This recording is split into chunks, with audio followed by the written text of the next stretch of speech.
It's the most important day to get your batteries recharged and to get something from the Lord, because a lot of people work-wise, they can't come back the rest of the week. They can't be here Wednesday night, so they get their feeding on Sunday, and then they what they get through the week is through their Bible reading and praying and what they run off of on Sunday. So we need to instill in our young people, and I would say encourage your children. When it's time for you Sunday sign up, encourage them. Because a lot of kids, when I was a teenager and when I was a young person, you don't just get up and say, hey, I want to teach Sunday school. That's against our fleshly nature. That's against most of our life. If you're not just a very special person. So encourage them. Just let them know, hey, if you fail, you fail. But you keep trying. You don't just give up and say, well, I ain't never going to do nothing because I might make a failure out of it. Well, the rest of your life, you're going to be making mistakes, and you're going to be having boo-boos and hiccups in your life, but you don't just not try because you're afraid of failure. So encourage your children, encourage your friends. And that goes for older people too. You know, you ain't got to be under 19 years old to teach on Youth Sunday. If you're 25 years old, if you're 30 years old, and you've never taught Sunday school, one of these days, you're going to be Brother Hunt's age, the other Sunday school teacher, brain fart. You're going to be his age. You're going to get older. And if you never learn what it is, how hard it is to sit down and study, try to come up with a lesson. If you get blindsided with it when you're 40 years old versus if you got blindsided with it when you're 20 and you start working on it, it's going to help you. It'll help you with your daily study. So Youth Sunday's coming up. Last Sunday to sign up for this time. If you're interested, please sign up. If you'll stand, we'll be dismissed to Sunday school.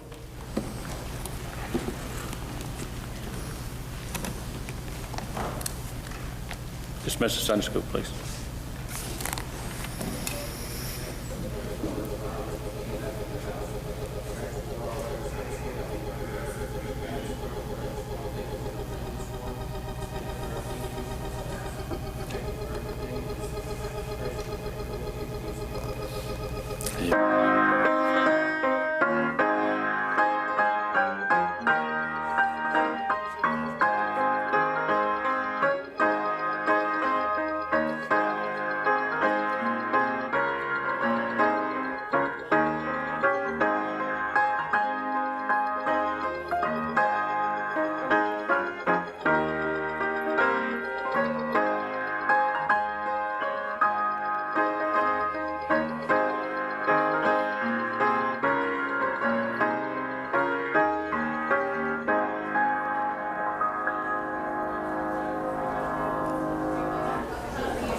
All right, good morning. Hope everybody's had a good week. The lesson this morning will be in Genesis chapter number 10 and 11. Genesis 10 and 11. We'll begin in chapter number 10 as we continue along here in the book of Genesis.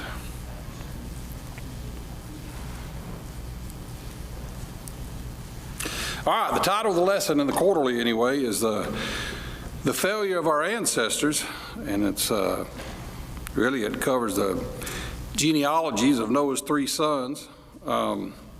If you're already open to chapter 10, I'm not going to read all that, those genealogies. I don't want to stutter and stammer through it, and you don't want to listen to me stutter and stammer through it. But in chapter, I'm going to just read a couple of highlighted verses. Now, these are the generations, verse 1, chapter 10. Now, these are the generations of the sons of Noah, Shem, Ham, and Japheth. And unto them were born the sons, sons born after the flood, the sons of Japheth, and it goes on to list it. You go to verse number 6, and the sons of Ham. And the sons of Ham, and Japheth really came, your Europeans and your Russians, descendants from there. The descendants of Ham came Africa, Ethiopians, Egyptians, the Libyans, all the Canaanites and all the ites and their brothers and cousins, the Canaanites, the Hivites, the Jebusites, the Amorites, all those ites kind of were their part of Ham. And then the seed line, you go over to verse number 21 and then unto Shem. So it has the genealogy and ethnology really of all 3 of the sons of Noah there. But that's really not what we want to look at this morning. There's a little side story that starts in chapter number 10 and begins in chapter number 11 that we want to concentrate on and look at. And that is Moses recording right here in the middle of these genealogies in the story of Nimrod. And the story, I don't know, you may have remembered us mentioning Nimrod when we were going through the book of Revelation. We were in chapter 17 and 18 with the fall of Babylon, the political and economical empire and the religious empire. We had mentioned Nimrod back then. Well, this is kind of the beginning of it. We spent last quarter looking at how things were going to end, but here we are in Genesis, and we're going to kind of look at the beginning, and the beginning of Babylon and Babel. And boy, there's a lot of foreshadow here, and there's a lot of significance here. And when you read it, the first time you read it, you kind of look over it and you think, well, you just do like you typically do. I mean, I do anyway. When you read something over, you kind of just gloss over it and it doesn't really sink in. But boy, there's a lot of foreshadowing right here as far as really the times that we're in today, and also the times that are to come here in the tribulation period right here. And again, that's the last we mentioned this, we spoke of it in chapters 17 and 18 of Revelation, and that was the last quarter, and its destruction. There was the religious Babylon in chapter 17, and then the political and economical Babylon we spoke of, that was in chapter 18. Chapter 18. All right. So this morning, we're going to look at Babylon in its beginning. And it's amazing, really, the symbolism and how symbolic it is of the days that we're in now, and again, of the days to come. And so hopefully I won't make too big a mess of this, and we'll follow through along with this. But 5 little points here. Like I said, I'm an outliner, so I have to outline everything. But number 1, let's begin reading first before we do that. Let's read just a few select verses. We'll read a couple of verses in chapter number 10, then we'll go over to chapter number 11, and we'll read the first 9 verses. So let's go to chapter number 10. Let's pick up in let's go to verse number 8. Verse 8. Chapter number 10, verse 8. And Cush, who was a descendant of Ham, who was an Ethiopian, and Cush begat Nimrod. And he began to be a mighty one in the earth. He was a mighty hunter before the Lord. Wherefore it is said, even as Nimrod, the mighty hunter before the Lord. And the beginning of his kingdom was Babel. All right, go to chapter 11. Look at verse 1, chapter 11. And the whole earth was of one language and of one speech. And it came to pass, as they journeyed from the east, that they found a plain in the land of Shinar, and they dwelt there. Now, the land of Shinar is Mesopotamia, or in modern day terms, it's really Iraq. If you follow up the Euphrates and Tigris River, Baghdad. Babylon is really right where Baghdad is at. So if you want to get a mental picture of the land what we're talking about, that's the area of land that we're talking about right there. So anyway, all right, the whole earth was of one language and of one speech, and it came to pass as they journeyed from the east that they found a plain in the land of Shinar, and they dwelt there. And they said one to another, Go to, let us make brick and burn them thoroughly. And they had brick for stone, and slime had they for mortar. And they said, Go to, let us build us a city and a tower, whose top may reach unto heaven, and let us make us a name, lest we be scattered abroad upon the face of the whole earth. And the Lord came down to see the city and the tower which the children of men builded. And the Lord said, Behold, the people is one, they have all one language. And this they begin to do, and now nothing will be restrained from them, which they have imagined to do. Go to, let us go down, and there confound their language, that they may not understand one another's speech. So the Lord scattered them abroad from thence upon the face of the earth, and they left off to build the city. Therefore is the name of the city called Babel, because the Lord did there confound the language of all the earth, and from thence did the Lord scatter them abroad upon the face of all the earth. So a little quick story right there of Nimrod. And you think, well, what can you glean much from that? Well, there's a few things. I mean, I'm not Spurgeon or Matthew Henry. I'm not going to exhaust it for like I'm writing a commentary, but there are several things that we can glean right through here. But let's begin with Nimrod. So back up to chapter number 10, those couple of verses we read in chapter 10. And we'll start with an introduction of Nimrod, this man Nimrod. What Nimrod means, I don't know if you remember this, we'd mentioned this again, it's been a couple of months now, but Nimrod means rebel or rebellious. And the meaning of names in the Bible is significant. So here we have a rebellious man. He's rebellious. He's a rebel. And again, he's a descendant of Ham, the son of Cush. And there's three things in chapter number 10 that the Bible tells us or introduces us as to Nimrod and the character of Nimrod. Number one, it says that he began to be a mighty one on the earth. Now, what's a mighty one? Well, a mighty one is really a man of strength in times of war. You think of David's mighty men. It's kind of, Nimrod was a mighty man. But Nimrod aspired to have dominion and aspired to have preeminence. And he had a proud spirit. And there's no doubt that a man of his position, so to speak, and rule, no doubt others looked to him as kind of a champion of that time, of those people. And the Bible also says that he was a mighty hunter before the Lord. Now, it gets kind of interesting. We just think hunter, and the first thing we think of is a game hunter. He was a mighty hunter. He hunted. But the more you study and read after this, Nimrod was a hunter not just of game, but he was a hunter of men. And no doubt he was a man of great influence, and he was looked upon as a leader. Matthew Henry said this about Nimrod. Quote, he was a violent invader of his neighbor's rights and property.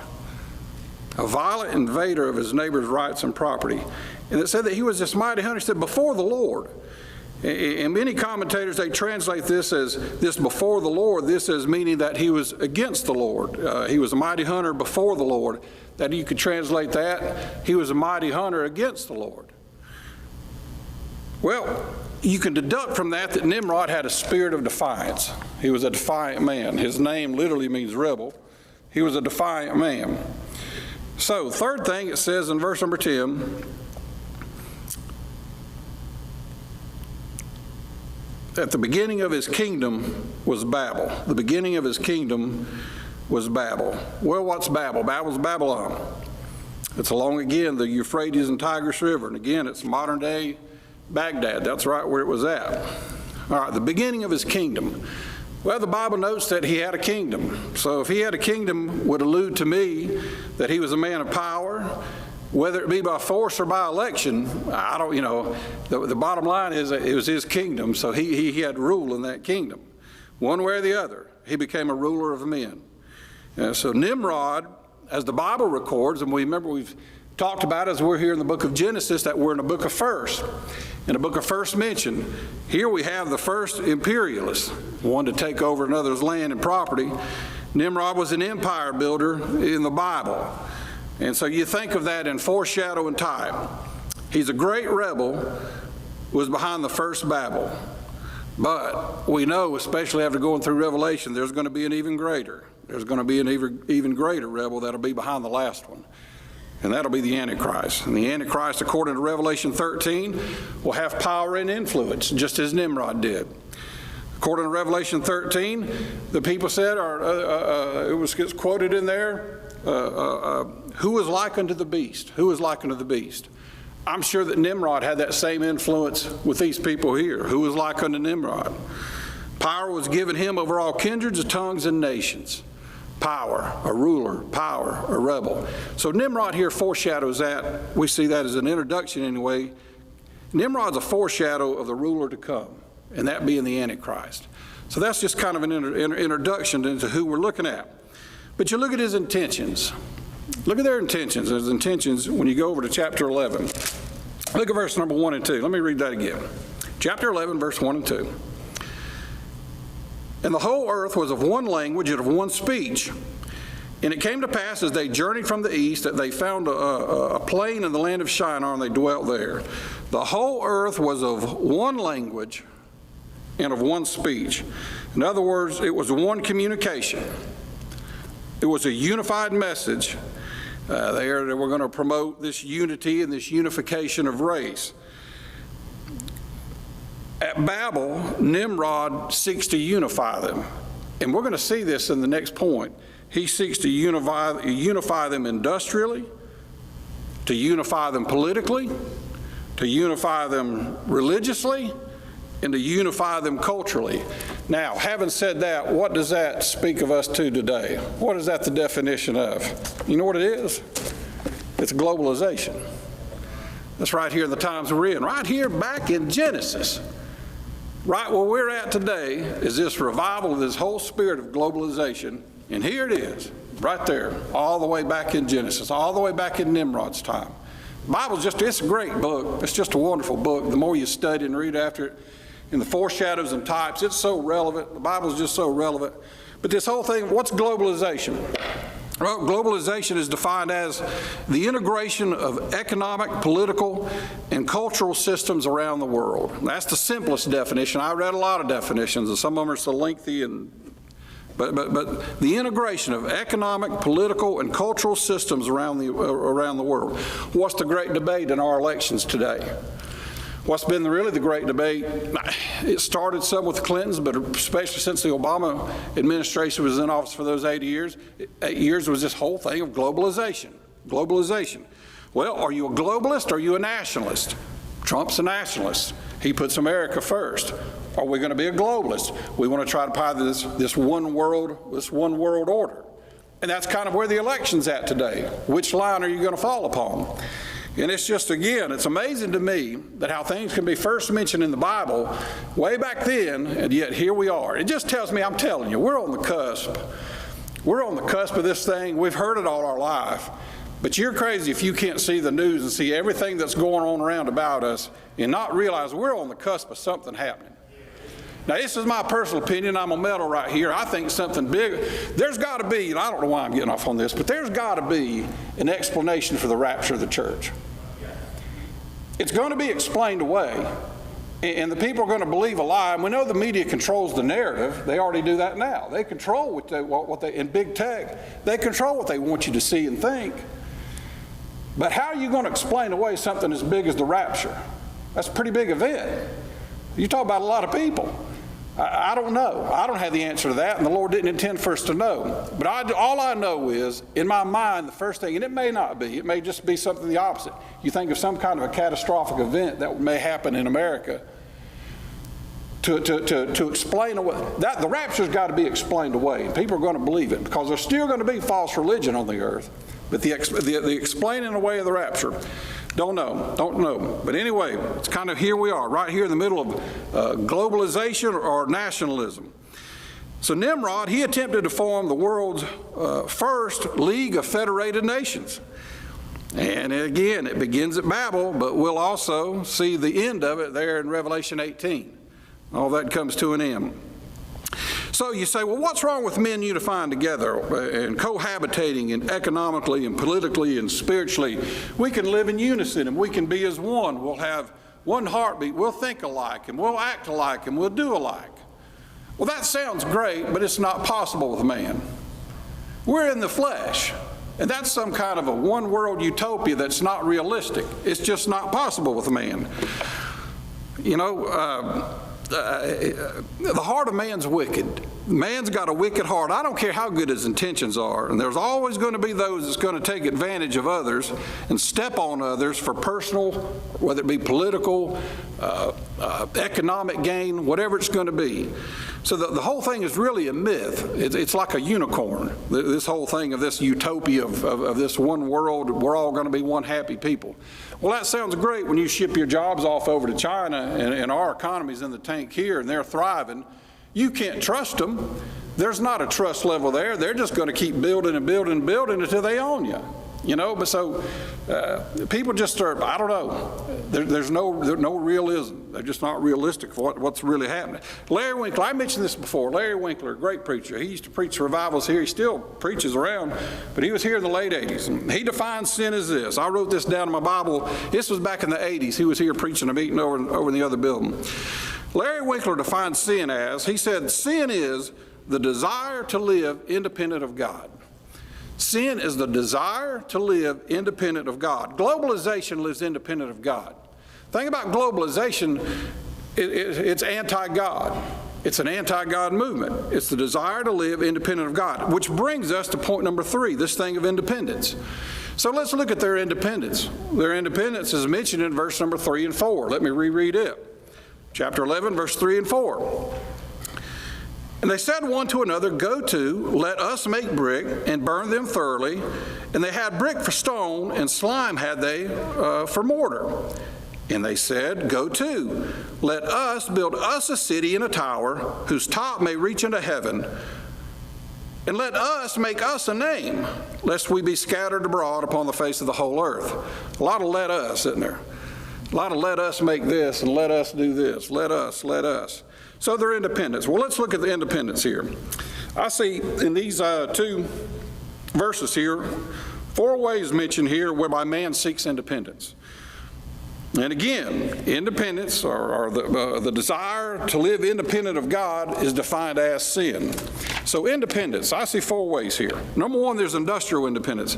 They said in chapter number 3, and they said one to another, go to, let us make brick and burn them thoroughly. Go let us make brick. Exemplifies the works of man. Go let us make bricks, works of man. One writer put it, I thought it was pretty good anyway, I wrote it down. It was a pretty good analogy that man works with brick. Bricks are man-made out of hardened clay.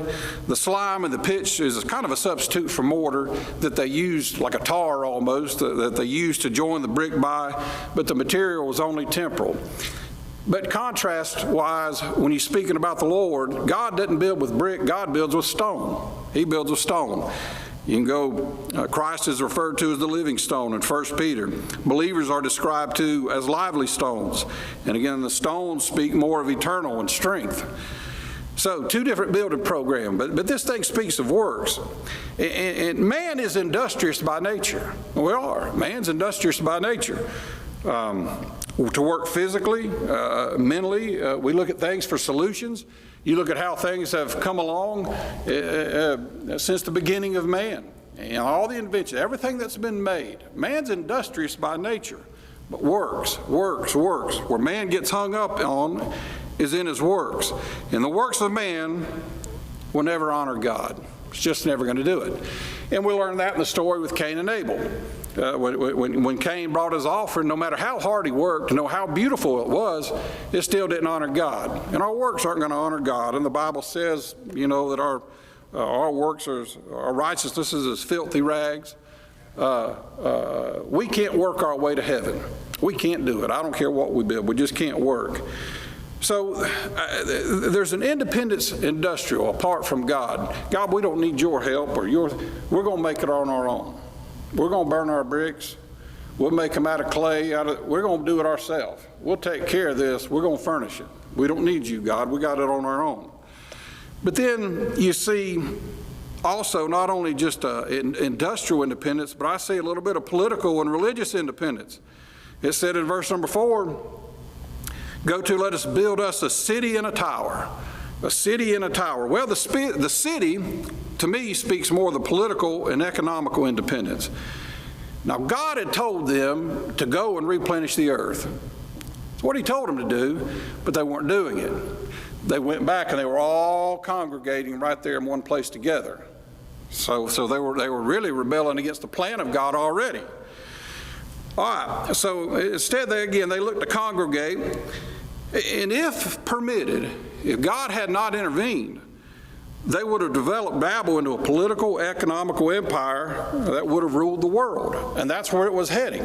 That's exactly where it was heading until God stepped in. So the city speaks of more the economic side of it. But then they built a tower. And that tower, they say, was more like a ziggurat that may have been built. But this tower speaks of religious independence. And it said, it's kind of interesting here, it says that, and a tower whose top may reach up unto heaven, whose top may reach to heaven. Well, heaven here doesn't really speak of the throne of God. Heaven really speaks of here as the atmospheric heavens, the stars, the moon, and the sun. Their interest lied in astrology and stargazing, the zodiac. Really, it's worship of the occult. You say, what's the occult? The occult is just mystical and magical practices. That's where their religion was at. That's where their false religion. That's really the home of false religion. It was right here, what Nimrod had introduced them to. Everything was anti-God. Everything's anti-God. And so it is in the tribulation. The beast is going to will use a form of religion to gather power. Then he's going to have that religion destroyed in chapter 17 as he'll become the supreme ruler and leader of the world. And his religion really is based upon the occult as well. That being a mystical, magical power that's going to deceive mankind. So there's a lot of correlation. There's a lot of foreshadow right there. So there's industrial independence. There's political independence. There's religious independence. But in verse number 4, there's cultural independence. Cultural independence. Look at verse number 4. And they said, go to, let us build us a city and tower whose top may reach heaven, and let us make us a name, lest we be scattered abroad upon the face of the whole earth. Go, let us make us a name. Self-glorification, isn't it? Let us make us a name. They sought the honor and attention of men instead of giving God any honor and glory. Go, let us make us a name. Isn't that just like the flesh? The flesh just wants to brag on itself and do everything it can to make ourselves a name. Whatever we got to do to make ourselves a name and make ourselves look good, it's just the flesh. But cultural independence, and really it's rampant today. Men seek cultural, there's a cultural movement going on in society today. This whole thing, and I'm so sick of it, and I know you are too, this whole social justice, and we're going to reform the Constitution, and we're going to neglect our heritage. And I'm going to tell you again, it all goes back to God. A lot of that Constitution was derived by men. It was right here in the Bible. It all goes back to an anti-God society. And that's where we're at in America. We're right here at this anti-God society. And that's really, I'll be honest with you, I think that's where your vote's coming down to next week. It really is. When you look at the political platforms of it, it's kind of where we're at. It's just where we're at. And it says, lest we be scattered abroad. And again, it was rebellious. God's command was for them to go and replenish the earth. So by refusing to scatter, really Nimrod sought the power and the position of God. He wanted the authority. He wanted to be the one in control and to have that desire of the worship of men. And again, all those are foreshadows and attributes of the Antichrist to come. So, let me hurry. I'm going to get done with this one quick. So we looked at the introduction. We've looked at their independence just now. But let's look at the inspection in verse number 5 and 6. There's an inspection about to take place. Verse number 5. And the Lord came down to see the city and the tower. come down and inspect and see what exactly is going on here. Which the children of men builded. And the Lord said, behold, the people is one. They have all one language, and this they begin to do. And now nothing will be restrained from them, which they have imagined to do. There's the problem. We'll get to that in just a minute. The inspection. The Lord came down to see the city and the tower, and he found that the people were one, and they all had one language. And again, the problem is this would leave much of the earth uninhabited, which is not what God had in mind. It's going to promote power and rule to one man and one city, and that being Nimrod and Babel. And it really, more than that, I think it was probably a threat to the seed line of Christ. The other seed line, it could have interrupted it. And that's really the last part of chapter number 11 as you go through the ancestry of Abraham there and the seed line of Shem. So, there's a problem there. There's a whole problem there. The Lord knows that this is a problem. And he concludes, this is just an interesting statement. Nothing will be restrained from them which they have imagined to do. Restrain means to withhold from. It's apart from God. Apart from God, man's flesh is uncontrolled, it's corrupt, it's carnal, it seeks corruption, and it has no boundaries. It's unrestrained. It's unrestrained. And so he says here, and he says, nothing's going to be restrained from them which they have imagined to do. Their imagination is their thoughts and their intents. In other words, if they're already building a one-world political, economical, and religious system, then nothing they purpose to do is going to be impossible for them to accomplish. They're just going to keep they're never going to be satisfied. It's going to keep growing, it's going to keep growing, and it's going to keep growing. So, to build, design, create, one of the greatest gifts God has given man is the gift of intellect. You really think about it. It's what separates us from the rest of his creation, is our intellect. And man's is an intellectual being.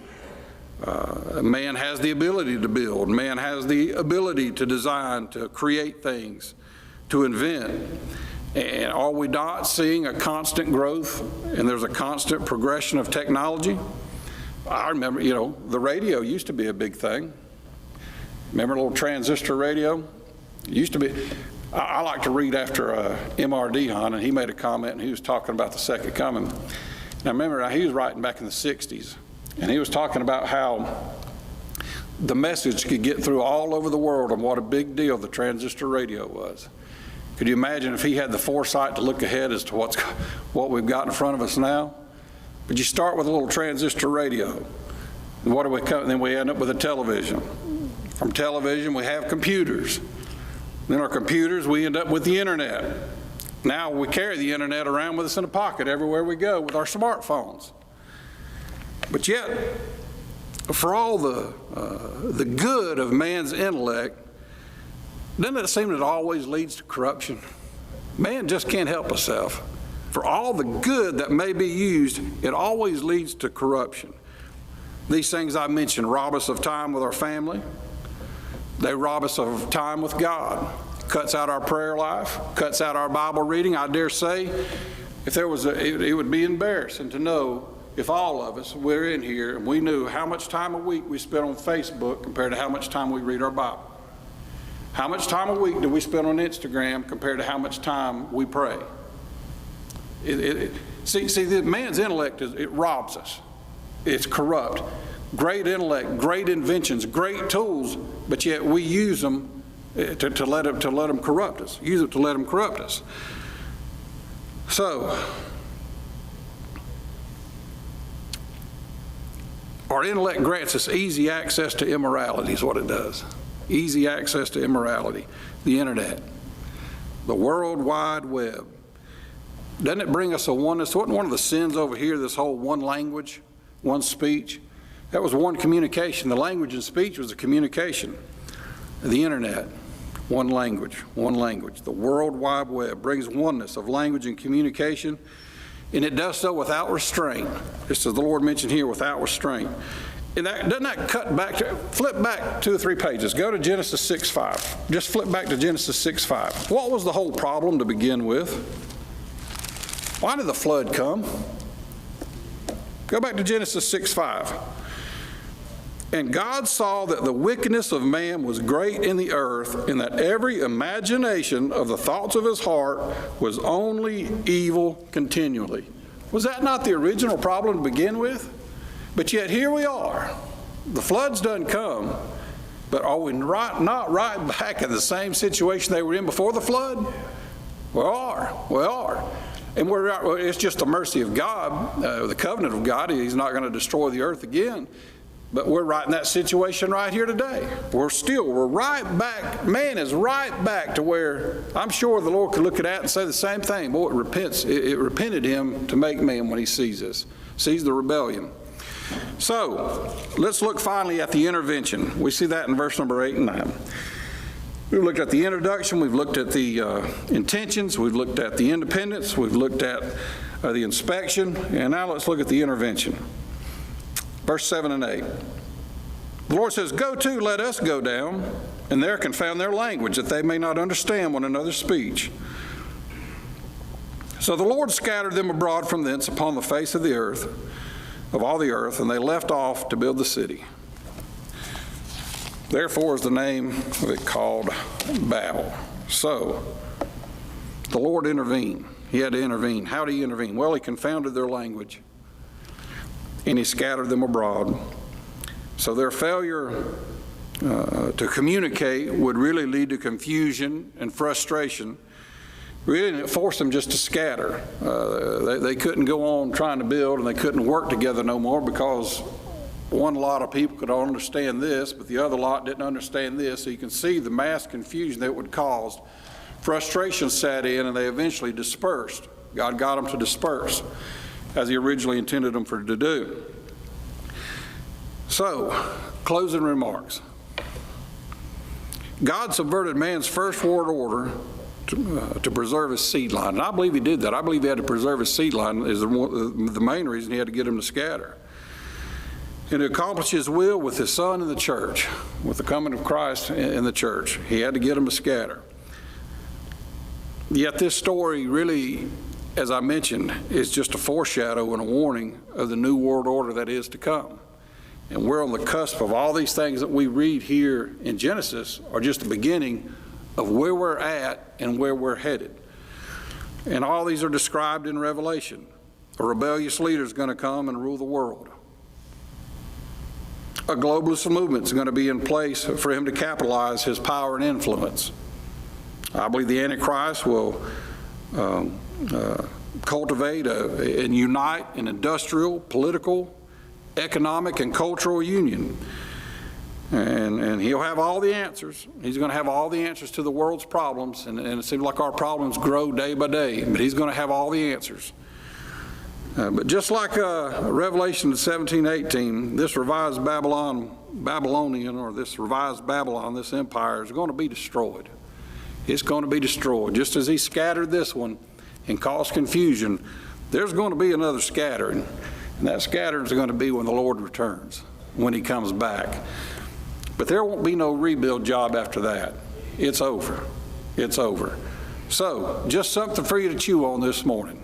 Just some simple thoughts in Genesis, how we look back, and right here we are, back in the very beginning to where we are today. And boy, it just tells me again, you're right on the cusp. We're right on the cusp. So, it's interesting times that we live in. It really is. I know that we've got to live our life. We got to go day by day. I'm going to go to my job. I'm going to go do this. You've got life to live. But we can see the signs of the time. And it ought to just make us alert and make us aware. You got some lost family members, might want to be thinking about that. Might want to be dealing with them. You got some lost people at work, might want to be thinking about that. We might want to be dealing with them. Time's running out. And we're going to give an account. We're going to give an account for what we do and for what we know. But anyway, just some thoughts again in Genesis, and I appreciate your attention this morning. Thank you.